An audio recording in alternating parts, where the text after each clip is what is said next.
Different name, different face, somehow the exact same heartbreak. It is a strange thing how we find ourselves repeating the same stories. That's not bad luck. That's your attachment style running the same program, repeating the patterns that you have built over time instead of choosing something new today.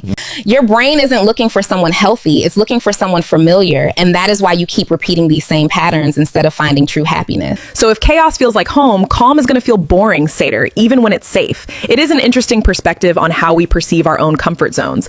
You're not choosing wrong. You're choosing familiar. Follow to learn how to break the pattern and start creating the life you truly want for yourself today. Smart people do not fall for red flags. They explain them away, finding justifications for behaviors that they would normally recognize as clear warning signs of trouble. You've read every psychology book. You know the patterns. So why can't you leave?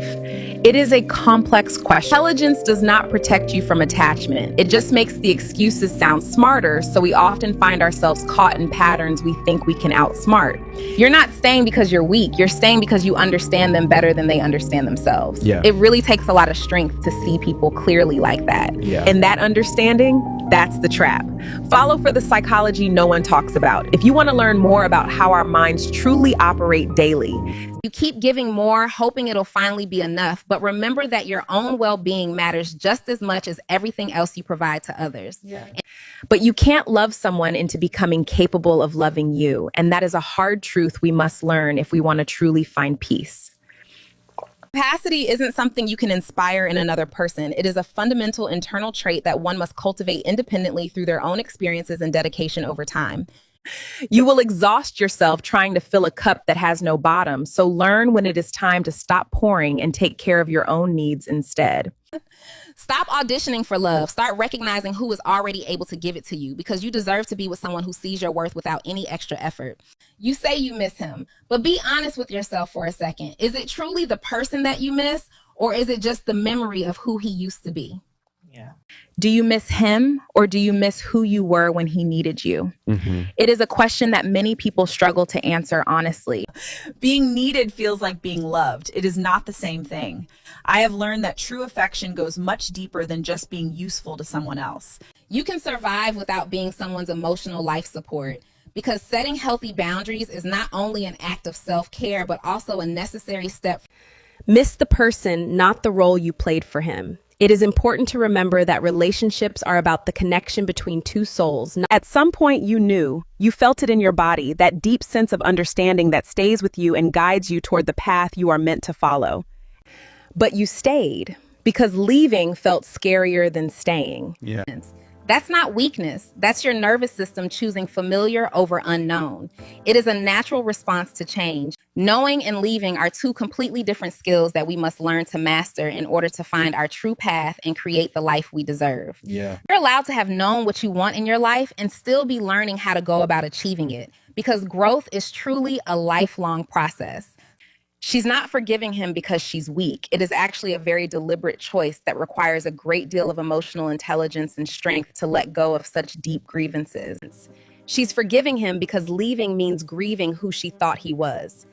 Every apology gives her hope the fantasy is still true. And even though she knows better, she finds herself holding on to the idea that things might change. But hope isn't the same as change. One day she'll forgive herself for staying this long, and that is the one that really matters in the end. You keep waiting for the version of him you saw in the beginning, but people often change as they grow, and sometimes that change is permanent and quite unexpected. Mm-hmm. That version isn't hiding. He's not coming back. Mm-hmm. You can't therapy someone into becoming who they refuse to be, even if you want the best for them. Mm-hmm. His growth was never your job. Stop parenting a grown man and start protecting your peace instead, because you deserve to have your own life and happiness. Yeah. You give the love you never got. That's not generosity, that's grief. Mm-hmm. I think we carry those patterns for a long time before we decide to let them go. You're not just loving him, you're trying to heal a much older wound. It is a profound realization that requires a great deal of patience. That's why it feels so intense. It's not really about him, but rather the way we process these complex emotions when they arise during our daily lives. Until you name that pattern, you will keep repeating it. It is important to reflect on your actions and understand the underlying habits that drive your daily choices and behaviors. Real healing starts when you love yourself the way you needed back then, so embrace your journey, be gentle with your heart, and know you are worthy. You call it a breaking point, but really it was a slow leak. I think we often misinterpret the gradual accumulation of pressure for something sudden. He didn't do one big thing. He did the same small thing for years, which eventually led to the incredible success he enjoys in his life today. You didn't fall out of love. You ran out of patience. That's not weakness. That's finally listening to yourself. It takes a lot of courage to acknowledge your own needs, and you should be proud of that growth. Exhaustion is just clarity that took its time arriving. You think you're choosing loyalty. Sometimes you're choosing familiarity. It is important to consider the underlying reasons for our decisions. Chaos can feel like home if home was never peaceful, and that is a realization that often comes with time and the courage to find our own sense of calm. Your body doesn't know the difference between safe and familiar. It is important to remember that just because something feels comfortable, it does not mean it is truly healthy for you. That's why calm can feel wrong, even when it's right. It is a strange paradox that we often experience in our daily lives when we finally find peace. Healing means learning to stay for peace, not for pain. It is a journey of choosing what nourishes your soul instead of what leaves you feeling depleted and empty. You think you're choosing loyalty, but sometimes you are actually just choosing familiarity instead, which can prevent you from seeing the growth that you truly deserve in your life.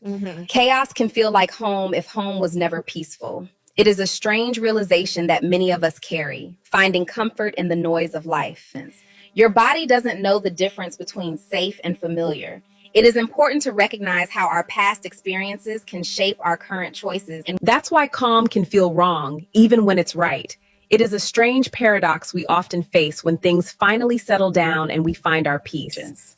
Healing means learning to stay for peace, not for pain. And it is a journey that requires patience.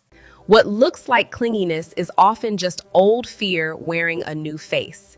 She's not asking for too much. She's asking to be reassured. It is so important to create a safe space where partners feel heard, understood, and truly valued in their relationship. Somewhere along the way, she learned that people often leave without any warning at all, which is why she keeps her own heart guarded and ready for anything.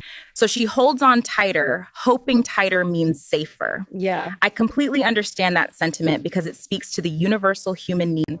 She doesn't need less love. She needs consistent love. It is about showing up for her every day and letting her know that she is truly valued and appreciated. She used to say everything. Now she says nothing at all. It is strange how the quiet can fill a room that was once so full of life and constant conversation. That's not peace. That's exhaustion wearing a calm face. It is just one of those days where the silence feels heavy and you are simply waiting for everything to... Silence isn't always maturity. Sometimes it is surrender. It is important to remember that our voice holds power and choosing when to use it matters deeply. She stopped talking because talking never changed anything. It was a realization that settled in quietly, leaving her to find a new path forward in the silence. The quietest version of her is usually the most hurt version, and it takes a great deal of strength to sit in that silence and find your way back to yourself.